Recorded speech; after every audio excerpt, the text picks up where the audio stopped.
Breaking news, no? Ito, ay, naku, pag-usapan natin to, kasubaybay mga ka-sponsor. Itong buhay naman talaga, no? Itong usapin, no? Sa ating inang bayan, no? Ay, naku talaga, obvious na sila. Pero sige lang, pag-usapan lang natin. Ito, no? Patungkol sa nakuna na body worn cameras ng NBI, ang insidente ng paputukan sila habang nasa gusali ng GSIS noong nakaraang Miyerkules. Ayun po. Ayon sa isang ahente, unang nagpaputok si Sergeant at Arms Mao Aplaska, kaya siya ay gumanti ng putok at sinisilip ng mga NBI ang PNP manual kaugnay sa warning shot ni Aplaska na umano'y nauwi sa indiscriminate firing. Ayon. Indiscriminate firing yung parang nagpabara-bara ka lang. No? Kasi sabi po nila, no, makasubaybay mga ka-sponsor, warning shot po daw yon dahil may silang sa labas nagdrill daw po. Pero sa loob talaga nangyari ang ang itong putukan, no? Warning shot, parang chill lang si Boy Calvo doon eh. Mga kasubaybay mga ka-sponsor. Pero inamin niya rin. No, mga kasubaybay mga ka-sponsor, na siya pala ang nagpaputok doon sa loob dahil warning shot lang daw. Warning shot. Pero walang command eh. No, mga kasubaybay mga ka-sponsor. Pero bakit ganon? No? Bakit ganon? Ang sabi naman po ng iba, dahil siya nagpaputok dahil namataan na umano nila na merong nagdi-drill doon sa likod ng isang pintuan.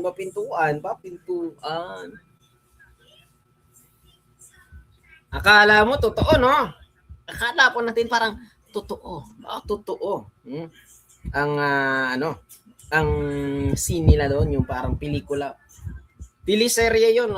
Abangan pa natin, baka may season 2 yun, ha?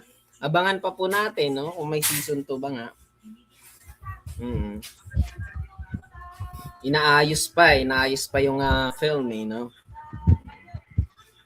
Kaso wala silang lusot kasi nakunan ng body cam eh.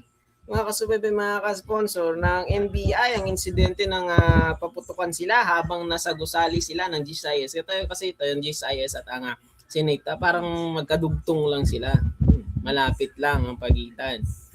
Siyempre, alert din po ang mga NBI dahil hindi natin alam, baka mapugahan. Ayun nga, napugahan na.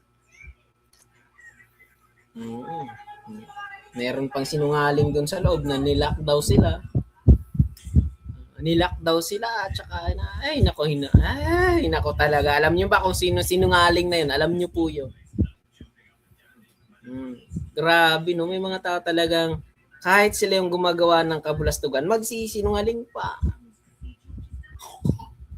Mga kasubaybay, mga ka-sponsor, no? Ito naman, no? Dito, mga kasubaybay, mga sponsor, senaryong ito para sa akin, no? Itong mga ating mga idol na Rimulya, parang umiiba na. Mapapalitan na ba? Kasi parang happy lang sila eh. Sa picture nakikita mo doon eh, no? Parang ox lang eh, no? Ox. Kasi nasa private sila. Pero as talaga, mga kasubaybay, mga sponsor, dapat walang pinapanigan, no? Kundi panigan yung taong bayan at syempre ang kapakanan ng taong bayan. Hindi dahil magka-group kayo, no? Magkakilala kayo, parang panigan na lang, di ba? Parang magkakapatid mga kasubaybay, mga ka-sponsor. Parang magkakapatid.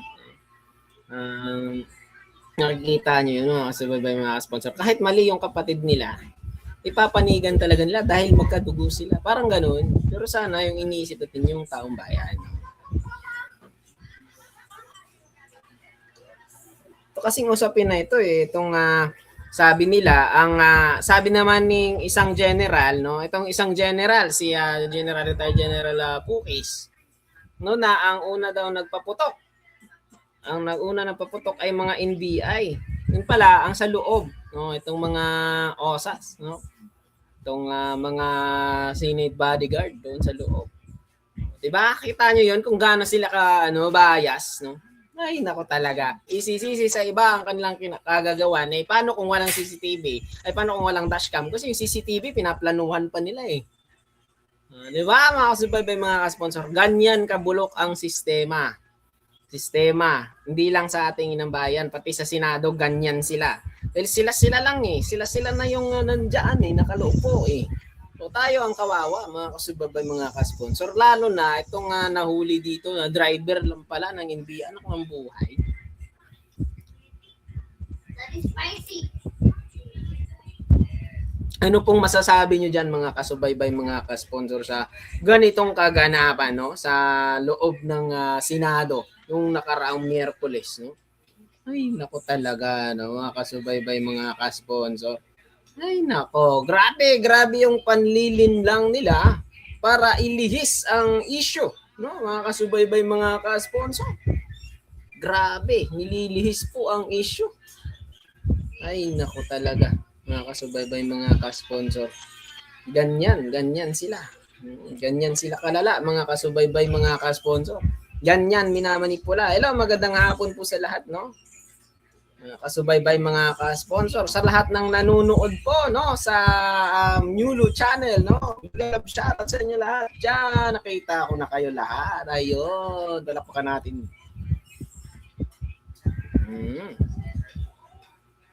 Kasi sabi ito ni Senator Cayetano, inaatake daw sila eh. Inaatake tapos sa loob ang putok. Mas maganda naman talaga sa loob putok. Ay, ang putok. Ang masakit nun sa kili-kili ang putok eh, no? Kahit ano, ay nako talaga yung kahit anong deodorant na hindi na makaya. Ay po, watching from Valenzuela, sa lahat ng mga taga Valenzuela, mga Qatar dyan, taga sa Middle East, no? Mag-love shout sa inyo. Lahat po, no, na nanonood dito. Ayun. Balik-balikan natin. Pag-usapan natin to. Banata natin to. Itong nakuna na ano. Kasi maraming nagdi-deny po dito, mga kasubaybay, mga ka-sponsor, no? Sa itong patungkol dito sa itong putukan doon sa loob na itong body cam na ano na nakita doon sa loob ng itong nakunan talaga. Balikan natin mamaya, next topic muna tayo, mga kasubaybay. Ito. Mamayang Liberal Representative Laila de Lima, no, mga kasubaybay, mga ka-sponsor, ang Akbayan Representative Chel Jokno and Percy Caneda attend the preliminary investigation hearing on the criminal charges filed by Vice President Sara Duterte's husband, Attorney Mans Carpio, at the office of the city prosecutor in the Quezon City on Friday. Nung matagal, April Carpio filed complaints on April 27, 2026 against the several lawmakers as well as officials from the Bangko Sentral ng Pilipinas and the Anti-Money Laundering Council over the disclosure of bank records during House Committee on Justice hearings on the impeachment complaints against VP Sara. Nung naalala po natin ito, mga kasubaybay, mga ka-sponsor, no? Dito, itong pag-file, no? Noong pag-file ni Attorney Mans Carpio, na asawa po ng ating VP Inday, na laging wala. Mga kasubaybay, mga ka-sponsor, against dito sa mga officials na ito ng una sa Bangko Sentral ng Pilipinas, at ito ay tinalakay ng mamayang Liberal Representative Laila de Lima, Senator Laila de Lima, Akbayan Representative Chel Jokno and Percy Caneda attend the preliminary investigation hearing on the criminal charges filed by Vice President Sara Duterte's husband. No? Nung naalala po natin, yung mga ganitong usapan, no? Dito ko like yung sinasabi, gumagawa po sila ng batas. No, tapos kukontrahin nung ginawa nilang batas, yung batas ng institusyon ng Pilipinas. Alam mo yung bank secrecy law. O dito na pag-usapan po, mga kasubaybay, mga ka-sponsor, di ba? dito na pag-usapan. Ang galing eh, no, mga kasubaybay, mga ka-sponsor. Nung nakaraang Friday naman ngayon, nakaraang Friday, nakaraang tuwing April 27 pa ito.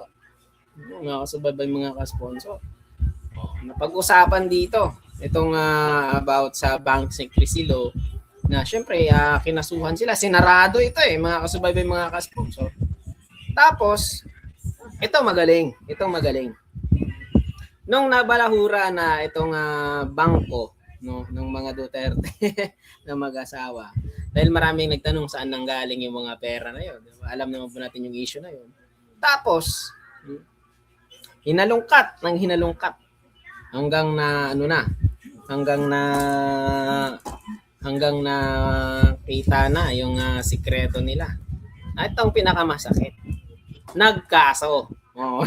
Si Attorney Manscarbio na kamuhay. Di ba? Mga subaybay, mga ka-sponsor, mga kababayan ko, mga Newlo Random News, Newlo Channel dito, no, natin nakasubaybay. Ang galing, pag nakita nyo po yon, ang galing, di ba? Ang batas ng Pilipinas, kukontrahin ng kanilang batas. So, pinakaharap nila na kaso ito eh, mga kasubaybay, mga ka-sponsor. Pero, hindi nila hinarap. Nag-file pa sila ng against naman dito. Nag-file sila, kumontra sila. Kita nyo yung kung gaano sila ay naku talaga.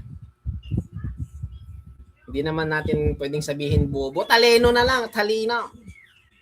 Talino sa kabubuhan. Di ba? Ang galing. Ang galing nila, mga kasubaybay, mga ka-sponsor. Tindi, no? Tulad nung una nating topic, no? Kung hindi nakunan ng body cam, babalik ta rin talaga ang NBI, pero sa loob yung nagpaputok talaga. Sa loob ang salarin, pero ang NBI ang binalingan. Anak ng buhay naman nito, mga kasubaybay, mga ka-sponsor, mga kababayan ko. Parang ganito lang, no? Hindi kasi ito sinagot eh. Hindi nila sinagot ito. Bagkus, no, mga kasubaybay, mga ka-sponsor, nagkaso pa sila. Kita nyo yan? Di ba? Kita nyo, mga kasubaybay, mga hindi, no? Ganyan sila katalino. Ganyan sila katalino mambalakura ng batas ng Pilipinas. Paano lang kung sila yung nakaupo? Wala tayo dito, no? Mga kasubaybay, mga ka-sponsor, anak ng buhay. Clark?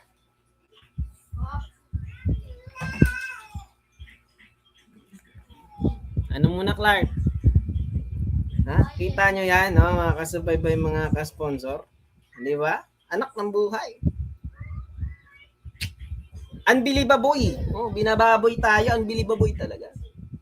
Binababoy ang batas ng Pilipinas. Di ba? Inako talaga naman, mga kasubaybay, mga ka-sponsor. Ang gagaling talaga nila. Ang gagaling talaga nila magpaikot-ikot. Mga DDS over. Mga talaga sila, mga sinungaling. Alam mo yung grabe sila kasinungaling. Ganyan sila kasinungaling. Hindi, ano to ha. Ayoko sana magsalita ng ganito eh. Pero nakikita naman natin eh. Oo. Binabalik ko yung, binabalik ko yung batas eh, no? Binabalik ko. Sa tuwid ang batas, babalik ko eh. Tapos yung balik kong batas, sinutuwid. Di ba? Imbis na sagutin ang issue laban dito, nagkaso pa dahil sinarado eh, yung bangko nila eh. Kasi under investigation eh.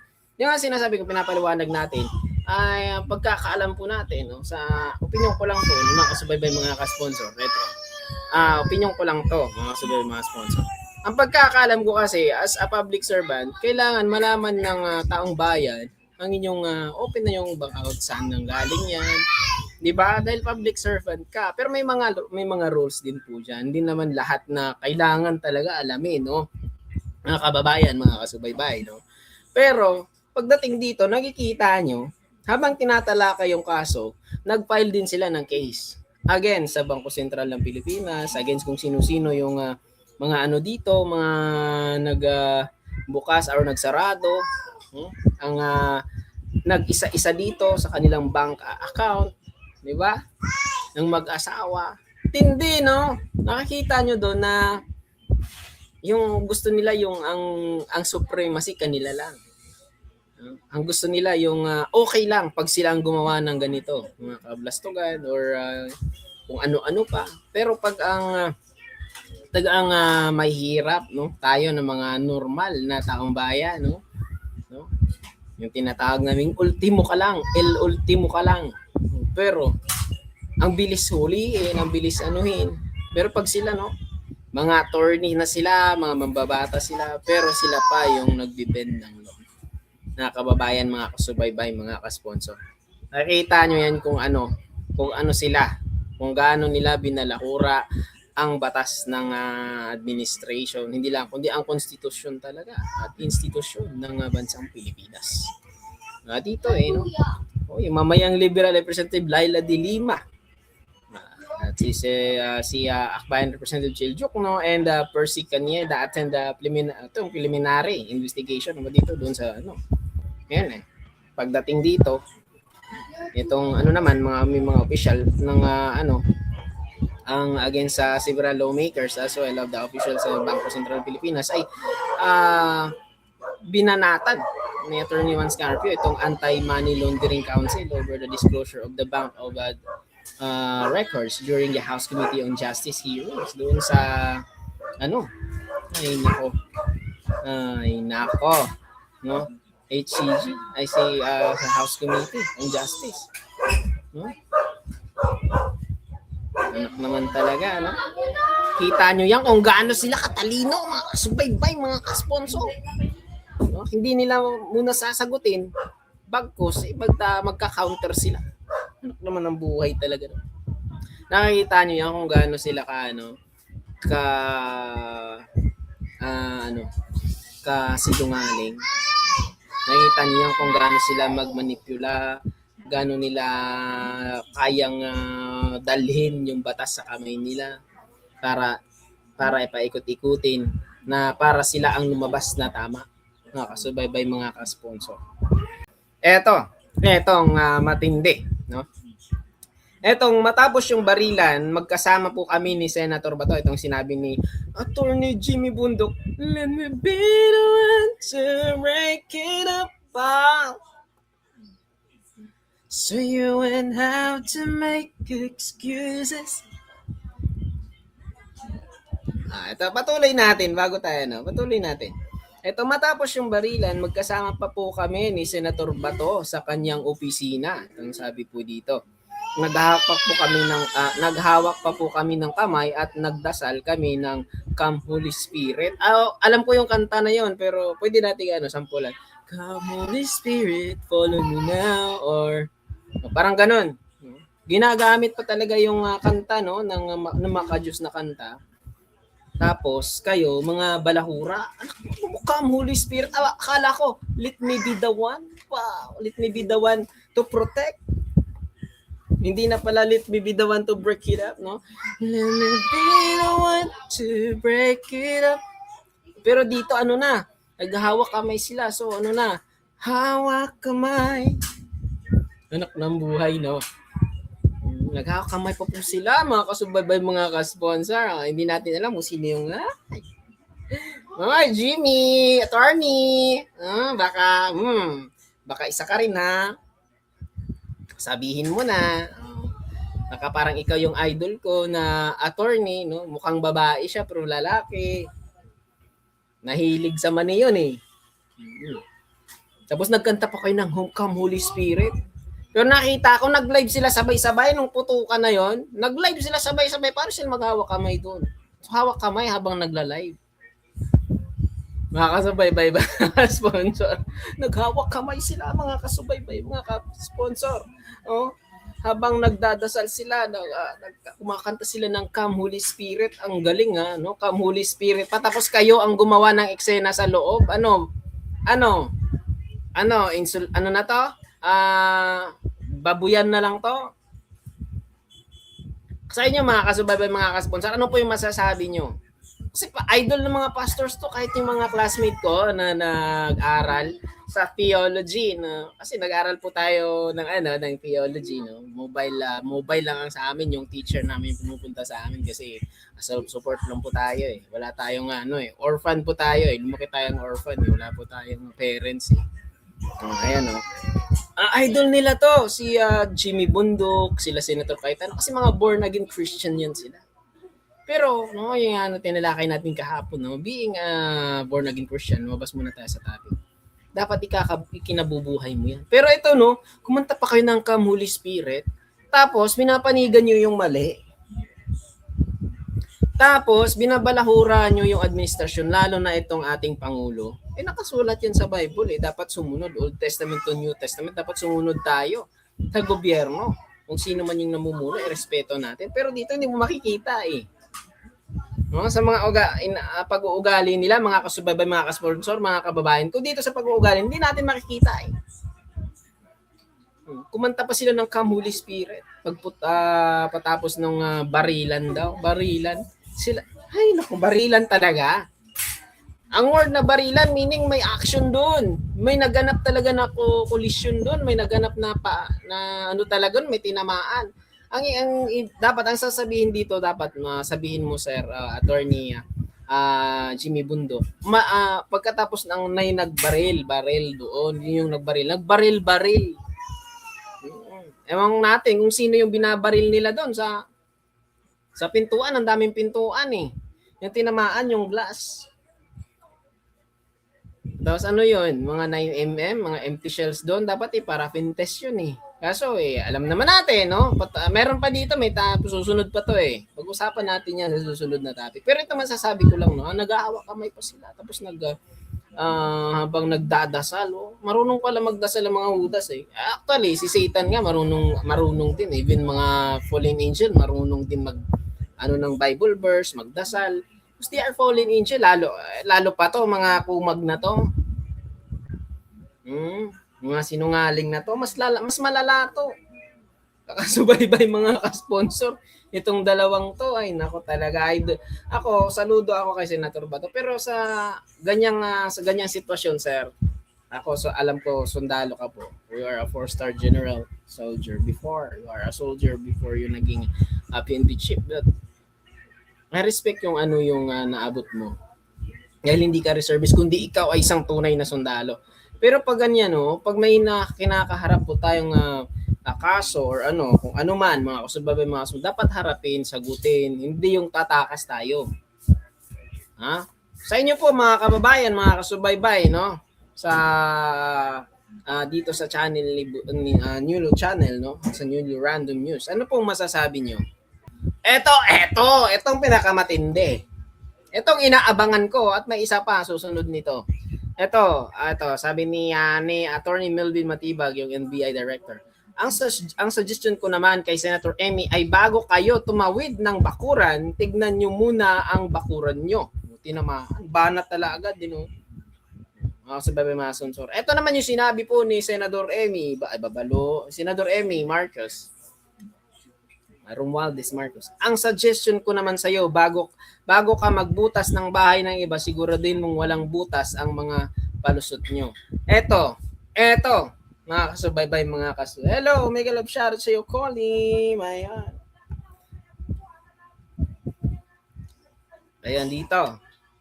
Sa sinabi ni Senador Emmy, ito muna, unahin natin. Itong sinabi po ni Attorney Matibag. Ang suggestion ko naman kay Senator Emmy ay bago kayo tumawid ng bakuran, tignan nyo muna ang bakuran nyo. Anong ibig sabihin? Di ba may pinapatamaan? Alam naman natin, Senator Emmy nga, asawa ng may asawa, inasawa. Ito pa, issue yan di ba? Ito pa, tinamaan na siya dito, mga kasubabay, mga kasponsor, sinabi ni Attorney Matibag. Ito naman, ang banat niya naman kay Attorney Matibag, mga kasubaybay, mga ka-sponsor. Ito naman yung banat niya. Ang suggestion ko naman sa iyo, bago kayo magbutas ng bahay ng iba, siguraduhin mong walang butas ang mga palusot nyo. Ito naman, sila dito, nagtatamaan silang dalawa, Nagpapatamaan sila. Lalakayin natin yung una. Yung sinabi na bago tumawid ng bakuran. Kasi ito, sinungaling talaga to Senadora Emmy. Yung sinabi niya nga na nilockdown daw sila. Daw sila doon sa Senado.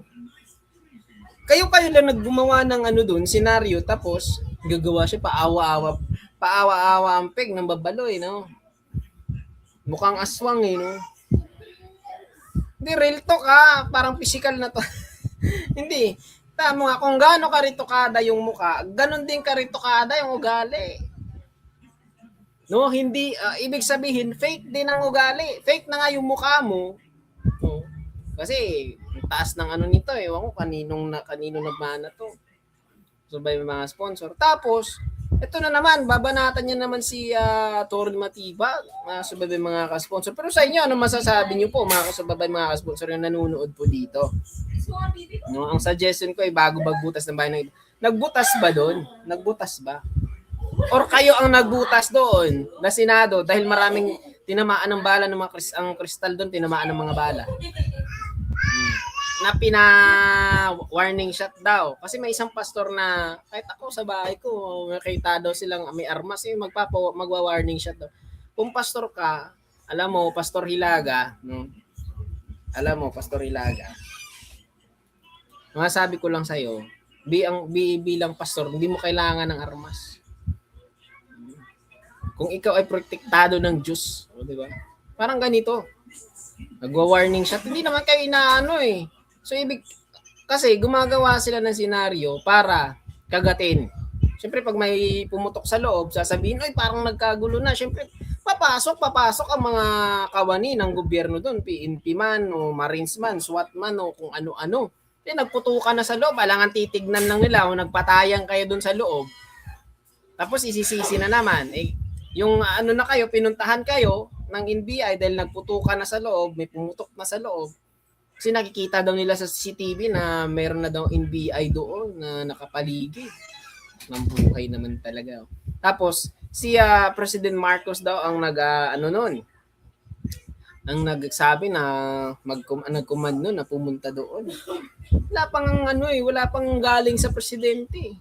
Mas marami din sinisisi si President Bongbong Marcos na patulog-tulog lang. Nakamonitor po siya sa kaganapan sa Senado. Iba yung Office of the President, iba yung Office of the Senate. Anak ng buhay. Hindi ko naiintindihan po natin ha. Di ba? Ganyan sila kakitid ang utak. Ay, mga kasubaybay, mga kaspunto. Ganyan kakitid ang utak nila.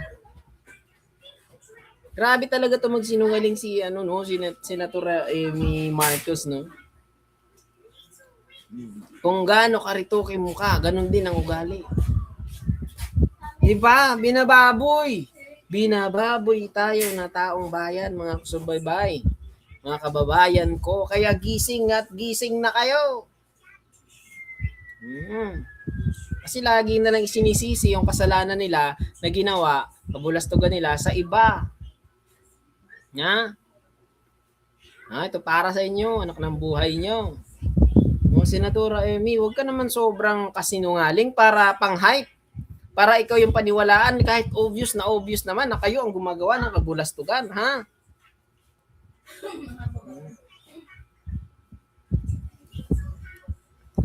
At ito naman yung mga Rimulya brothers, no? Parang nakikita po natin, opinion ko lang, parang natatakot sa mga Duterte. Siguro, nakita natin, nagbabalat kayo na. Kasi papunta na sa change administration eh. Hindi natin alam kung sino yung susunod na leader ng bansang Pilipinas. Mga kasubaybay, mga ka-sponsor. Pero ito, masasabi ko lang. Nakikita natin yung parang iba na. Umiiba ang kulay. Sa inyo po, umiiba ang kulay, umiiba yung balat, no? Mga kasubaybay, mga ka-sponsor. Kung nakita natin na obvious. Pero sa inyo, ano po yung opinion nyo dyan, no? Mga kasubaybay, mga ka-sponsor, mga kababayan ko. Sa inyo po, anong opinion nyo? Ito yung pinakakainisan ko itong kinakainisan ko talaga, itong sinabi talaga ni Senator Amy. No, ang suggestion ko naman sa iyo, bago ka magbutas ng bahay ng iba, siguraduhin mong walang butas niya ang mga palusot niyo. Sila lang naman ang nagpapalusot doon. Sila ang gumagawa ng senaryo. Sila ang nagpapalusot tapos ibibintang nila sa ibang tao, anak ng buhay.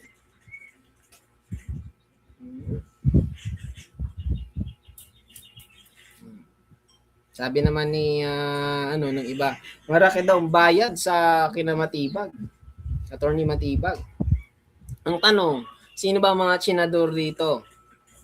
Sino ba yung nagbabayad? Pati mga rallyista, both sides may mga bayad dyan. Sino nagpipinance niyan? Yan ang tanong dyan. Yakan magsabi tayo malaki ang bayad. Bakit ba? Sino una nagpaputok? Ito, Ma'am Rosemary Rosales. Sino ba ang nagpaputok una? Ang NBI ba o doon sa loob, ang OSA? Na mista ng ating pinakamamahal na puganting senador. Kanang buhay nyo naman, no?